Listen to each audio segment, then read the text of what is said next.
live now. We're encoding frames. 62, All 92, right. 123. Intimate ZVX with Stoic, part 3. No, sorry, part 6. Episode 6, part 3. Exactly. All right, what is this? This is ZvP on Antigua Shipyard. Stoic Regret versus a gentleman named DoctaD. Well, as far as I know, he's a gentleman. Probably. Grandmaster Protoss. I don't know about that. Oh, maybe not. I don't know. Who cares? All right, 30 seconds, cut. Let's get in game. We're starting at 30 seconds now because it's ZvP and nothing really good happens before 30 seconds anyway. Even before 2 minutes, nothing good happens. So, whatevs. 3, 2, 1, play. Yep. Alright, so Antigua Shipyard, this is the old MLG version where they only allowed cross spawn, so I'm going to send my Overlord cross map. First thing. Yep, so I'm assuming that he's going to be opening can and expand on this map, so I'm going to be putting down my pool at 14, and then I'm going to drone up back to 15 of 18, and then try to put my hatch down depending on when he sends his scout and if he decides to block my hatch or build a pylon and whatnot. So this game, it's going to be a little bit different of a build. It's a little bit of a less stronger build than going into a very high econ, roach ling heavy into usually mutas or maybe infestors with spine crawlers kind of a play. That seems to be the norm now in ZvP. This is going to be a little bit more old school. It's a little bit of a tweaked build, a no-gas expand into a very safe composition, but a little bit more of a difficult composition to play if the Protoss force fields well and turtles a little bit better. It's going to be a Roach Hydra Corruptor Ball that is meant to kind of fight the Colossus Sentry Zealot Stalker Death Ball head on. But obviously it really depends on how the Protoss plans to fight their matches, because force field is such a big factor when you're playing this composition. This is a switch from your normal Muta base race style. Yeah, this is a little bit different. It's a little bit safer. If the Protoss messes up a little bit, or if your macro is a little bit better, this is a little bit of an easier, more stable way to win, because it does force him to do basically one composition in order to fight you, and you can just prepare to fight that composition. You just have to pick better engagements. Okay, the opening is going to be very standard. This isn't a ladder game, so you've got that that depot on the bottom of your ramp, so he can't wall off. So you're not worried about the 3 pylon block, obviously. No, you can't do it at this point anyways. My Zerglings are already out. Yeah, but I mean, you dropped your. Well, I guess it wouldn't matter. Yeah, so at this point, I'm just going to scout that far side there, where I'm going to take my third, make sure he doesn't have a probe there hidden, or maybe a pylon.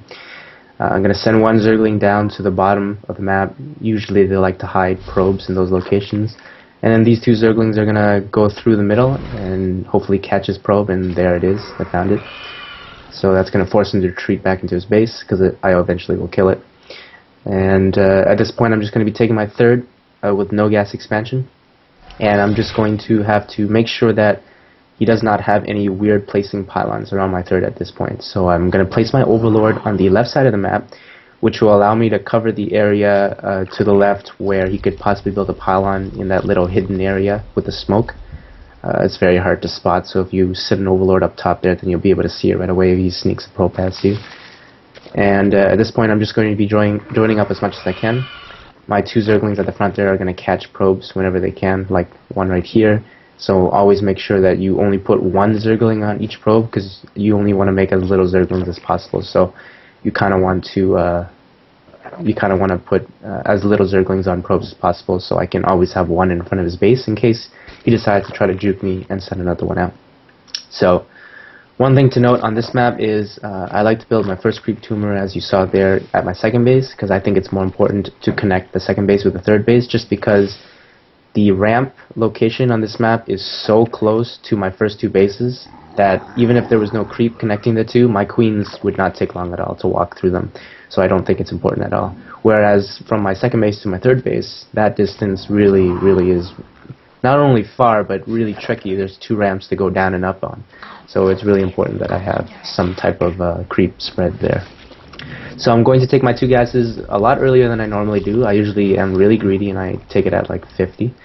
But specifically here, I'm going to be taking it at about 36, I believe. And I'm going to be getting my Roach Horn and Evo Chamber a lot faster than I normally would. Because my plan here is to tech a little bit faster than I normally would as well. So basically, I'm just looking to, if I didn't feel like there was a threat of an attack coming, I would use my first 100 minerals and deposit that into my layer tech, because I want to get to tier 2 as fast as I possibly can with this build. So here I'm just going to spread my workers as few times as possible, and I'm going to take my gases here really, really quickly. And the reason why I do this, like I said once again, is because my plan here is to tech really, really fast. So as you can see, I'm not really droning as hard as I normally would. I don't mind spending the minerals here on 12 Zerglings. Not necessarily because I'm over-countering the 1 stalker I saw, but just because I always want to make sure that my army value is significantly higher when I do a build like this. It's very important for your army value to be higher than his when you want to play Deathball against Deathball versus Protoss, just because Protoss units are so much more cost-effective that if you ever let their army be actually stronger than yours, even without force fields, then there's absolutely no way of winning. So I want to make sure I have full control of the map, building more than enough Zerglings that I need so that I can scout for proxy pylons, and that if he's going to move out with a few units, I can kill them instantly to kind of reduce the number of units he has. So a little bit of a mistake by me. As you see, I'm supposed to have my Overlord up top, that little hidden space, but yeah, okay, luckily I do catch. So as you can see, that's a mistake by me. I should have seen that a lot earlier, but fortunately for me, I saw it in time that it did not do any damage. So as you can see here, I'm not droning super hard. I'm building a lot of units, getting my gases a lot earlier than I normally would, just making sure that my army value is significantly higher than his at all times. So I don't really want to drone as much as you think. With this style of play, you can stop at 65 drones. As long as his army is never as high as yours, or high to the point where he has so many Colossus that you cannot deal with them, then you should be fine. So the first thing I'm going to do here is get my Roach speed, and I have to make the decision here of whether I want to go into Hydralisks or whether I want to go into Infestors. And because I have not seen an observer, usually I look around my bases to kind of, you can actually spot observers if you look carefully. Since I have not seen an observer yet, I'm assuming right now that he's going some kind of a blink tech, which is why I put down my infestation pit here. Let's sync up. Tell me where are we at? 10:05. Okay, pause for a sec. At 10:10. Okay, pausing at 10:10. 8, 9, 10. Wow, I'm ahead of you this time. No, I paused and I didn't realize I was muted. Oh, okay. I do that actually more often than you'd think. I talk like quite a bit and my mic is muted, so. Okay, so at this point, I see a lot of army, but I don't see any sentries.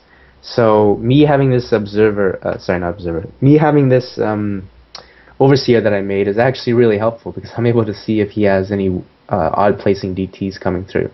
But as it is, it's way too late for that to actually be effective at this point. So I'm not too worried. And so I've skipped my infestation pit, and I went into a Hydra Den, because infestors at this point, especially because I see that he's taking a third, they wouldn't really do much at all. So he's going to be going into my base right here, and I'm just going to have to kind of go in and stop this. This isn't too difficult to stop, because he took his third base so early. He's not going to have enough units to actually deal with me at this point. So I am transitioning into Hydras, and all I have to do is kind of scout when I think he's going to make his switch into Colossus to counter my Hydralisks, and then I will put down my Spire, which I should actually put down now because I can't actually afford it. So as you can see, I stopped at exactly 65 drones. Wow, that's pretty impressive. I should build a little bit more, just because. Is that the optimal amount? 65 is a good number. It's kind of the number where it's not very economical, but it allows your army to be so large that as long as you have Corruptors in time for his Colossus, you should be fine in a straight-up fight. So as you can see, my timing, just kind of a sense of experience playing, is pretty good putting down my Spire when I play like this. As you can see, I didn't even scout and put down his Robo, but my Spire timing is usually quite dead on with when they can have it. And you can basically just figure those things out by playing a lot and judging from the units that you see. you'll be able to know what he can afford and what he can't afford. So that's pretty much the only way I can explain it, especially because he took a third so early. So even if he had one Colossus here, it wouldn't be bad for me. I'd probably just back off or just pick up as many things as I can to see if I can pick up anything. So that's exactly what I'm doing here. I know I can't fight that. Cancel, by the way. Yeah, that's just really good. 3 sentries. I don't think that I can fight that army if I go up that ramp, so I'm just going to put him in a really awkward situation here. And as you can see, he's double roboing out Colossus here, so this is a nice window for me to do as much damage as I possibly can until he's going to have enough units to actually stop me. So I do kind of sense that he's waiting for some kind of a tech here, because that can't just be his army. If he was just on gateway tech, he would have a lot more units than he has right there. So I did make a few more workers. I'm at 69 now. That's more than I need. I shouldn't be building any more. And I don't see any Colossus at this point, so I still have no Corruptors, but I'm pretty sure I'm about to see them soon. Oh, I see 2 Immortals, so I know that he has Robos somewhere. Yeah, you should put their name to the test. Yeah, so this is just a really weird position for him. Nice. Nice. He shows me the Colossus now, so I'm just going to try to kill off a little bit of my army, but obviously trying to do some damage to them. Have you seen both Robos? Okay, now you see both Robos. Okay, yeah. So I'm just going to switch over to Colossus here. You can see how effective Overlords are when you bring them here. They make me a lot more mobile, and they allow me to kind of annoy him in these 2 spots very effectively, moving from one base to the other. Yeah, that's huge. With a lot of speed, yeah. Killing off all those side pylons. Yeah. It's almost like he's playing against Terran and siege tanks. So I'm basically just trying to annoy him as much as I can until my Corruptors make their way to my army. And I believe they're coming over now. Make sure you keep up with the injects. Now, if he had more sentries here, this would have been a lot harder to do. It would, but because of the positioning of where his units were, I was able to abuse this location. So now I have my army composition that I want because my Corruptors are here, so I'm going to try to get into a position where I can actually fight him head on, because now I'm not trying to be annoying anymore. I actually want to kill off this Colossus. So as you can see, I'm trying to position myself so that if the Colossus make their way here, I can kind of smite them with my Corruptors. But you never want to get caught off guard with good force fields, so you got to back off and be really careful. Additionally, taking 2 more bases here and just pulling up resources so that my remax value will be nice and high. As you can see, I finally noticed the observer, so I built my Orbis here. That was way too late. I think it was following me the whole time. But yeah, so now I'm in a pretty good spot. I killed his entire front. He had to remake his cybernetics core. He only has 2 Colossus. Not enough gates, was not macroing well, and just beating him with sheer numbers. Wow, so you've showed that the Roach Hydra composition is actually not as bad as the casters say it is. Well, it's pretty bad, but it's still playable. It still can be done. There's a lot of things you can do to kind of get an edge in which your numbers actually take into effect. Sometimes you get into a rut where he has way too many sentries and you just cannot kill him. So sometimes if you can make the decision to invest in drop and a Baneling Nest first before you build your Corruptors, then you can kind of engage and kind of blow his sentries up with maybe 2 or 3 Overlords full of Banelings, then back off and remax on maybe 6 to 8 Corruptors with Roach Hydra, and then you attack him again and he has less sentries. So there's a lot of tricky things you can do in that matchup when you're playing like that. That's gonna take just some really APM too. Yeah, it's just a little bit difficult to guess if you should be investing in drop before you should be investing in Spire, because you always kind of want the Spire too, because you don't want to let his Colossus count go too high. So this map was really good. You were able to put a wedge in between his army and his reinforcements as well, so there wasn't much and to do. The Overlord creep really helped in that position. That made it very mobile. So yeah, okay. That was part 3, episode 6. All right.